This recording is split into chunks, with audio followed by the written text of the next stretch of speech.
Hello, I'm Trevor Alonzo, and unlike the Oscars, I'm not going to cut out 15 minutes early. I'm going to talk about the 97th Oscars. This year hosted by Conan O'Brien. I thought he did a good job this year. He's a really good host. He didn't last long when he was on stage. There's plenty of other moments I thought that could have been cut or cut down. I'll get into those as they come along. If you were like me, you watched the Oscars on Hulu. And unfortunately, before the last two awards, it cut out. Me and my wife were watching it, and all of a sudden it said, "Thank you for watching," and just completely cut out. The link was gone. We tried to find it on YouTube, or try to find it anywhere else live right away. I guess that's what happens in the age of streaming. I did eventually catch the end of the Oscars with clips on YouTube. So, let's get into this. I feel like I have to talk about some of the fashion, just because back when I was a kid, my mom really liked the Oscars and what they wore. I didn't see anything too crazy. Zoe Saldana's dress was a little bit weird. It looked kind of puffy, like built on puffy. My wife wasn't too crazy about that dress. Conan O'Brien didn't change that much. Timothée Chalamet's suit was a little bit weird. The opening monologue by Conan O'Brien was pretty good. I actually hope they make him a host next year in the next few years. The first award was for Best Supporting Actor. It went to Kieran Culkin. His speech was a little bit funny when he talked about how his wife promised him a baby if he won the Oscars.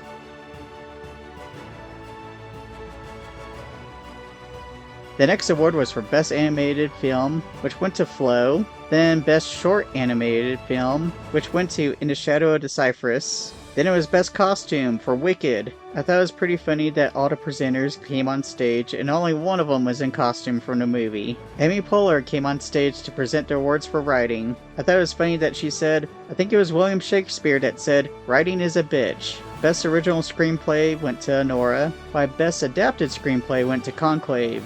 Best Makeup went to the one that I actually picked, The Substance, and rightfully so. From the clips that I've seen, that's an award well deserved. I like the sketch with Conan O'Brien where he did theater streaming, a new streaming service that you walk into and it's a building. Basically, it's just a movie theater. I like how that joke was about a couple of minutes long, just well, gets through it, makes fun of the situation with movie theaters, and how most people just want streaming. But the following thing I probably could have done without, which was a tribute to James Bond, which was really weird because it's not a major anniversary. Well, at least for the movies as a whole. For the 60th anniversary, that was a couple of years ago. The 70th anniversary was not too long ago. If anything, they talked about Amazon, and then they went into a clip show about James Bond and did a few songs, which nothing was nominated for. Really has nothing to do with the Oscars this year. This is one of those things that you watch and you think to yourself, like, okay, they keep complaining that the Oscars go on and on and on.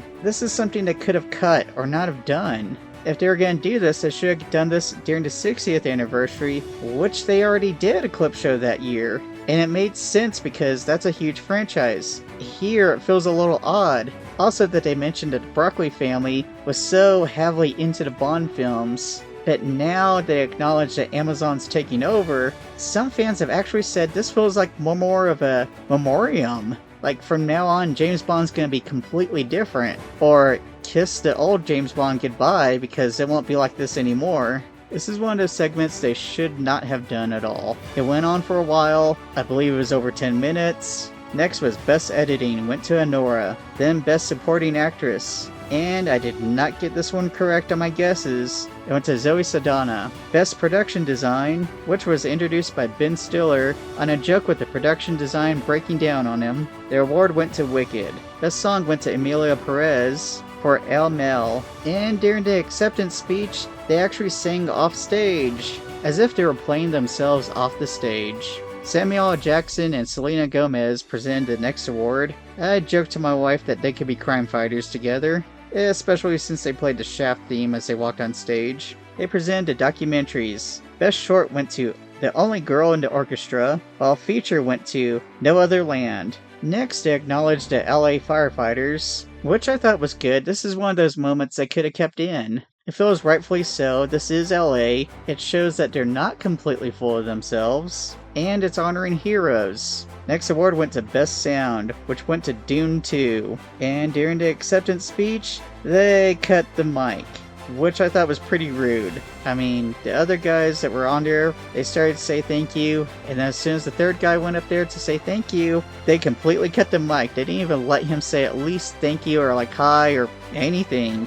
Best effects went to Dune 2 as well. Best live action short went to I'm Not a Robot. The In Memoriam this year was way better than last year. Which last year, they had a lot of dancers on stage and you couldn't fully see the names. Now, there was a little bit of a problem where we had to see the stage and the footage and you could hardly see the name, but it was better than covering up the actors and the actor's name on stage. I did think that the music was a little bit intense for In Memoriam. They could have picked something softer, but oh well. Best cinematography went to The Brutalists. Best International Film went to I'm Still Here. Once Flow won Animated Film, I didn't think they were going to win International. Usually it's a 1 or 2, never both the same.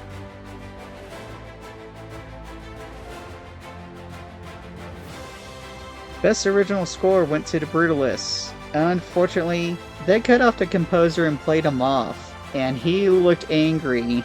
I'm pretty sure they cut him off shorter than anybody else. And I'll get more into that later. The next part was a tribute to Quincy Jones. Okay, I know he was really big in the industry, but here's the thing, usually in the In Memoriams, it's all together. Now, I know at the beginning of the In Memoriam, they talked about Gene Hackman for about a minute, and then they went to everybody else. Okay, let's not single out anybody else in the In Memoriams. Let's just do them all together, because then it feels a little bit not fair, or like it feels like, okay, is this guy gonna be more important than the rest of these people, or is it because they recently died, they get more attention? I think it's more fair if you do them all together into In Memoriam. And also, this is another thing where the Oscars is like thinking to themselves, okay, how can we cut time? How can we keep this from going on forever? It's like, they could have had him into In Memoriam. In fact, that if you don't see him into In Memoriam, you kind of think to yourself, did they leave Quincy Jones out? But then it becomes a little bit later, he has his own segment.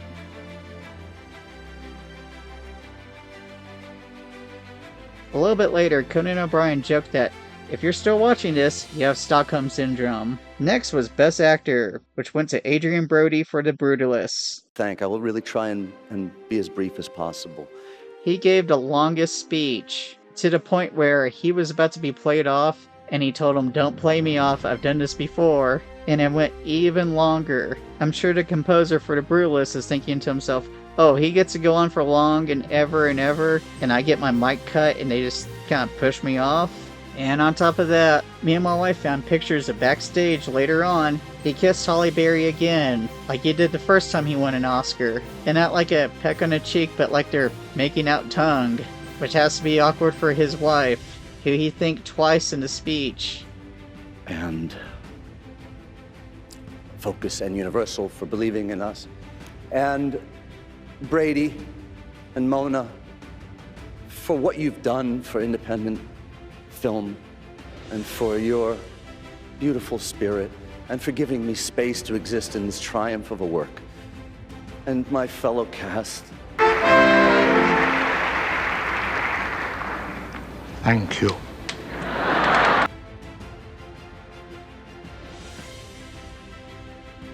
Best Director went to Anora, and it was about this time that I started to think to myself, okay, I think Anora's gonna win tonight. I thought maybe, okay, I narrowed it down to 3 before tonight. I thought it was gonna be between Dune 2, The Substance, or A Complete Unknown. But at this point in the night, I thought to myself, okay, it's gonna be Anora. These things usually lean towards Best Director. And it was about this time that Hulu cut us off.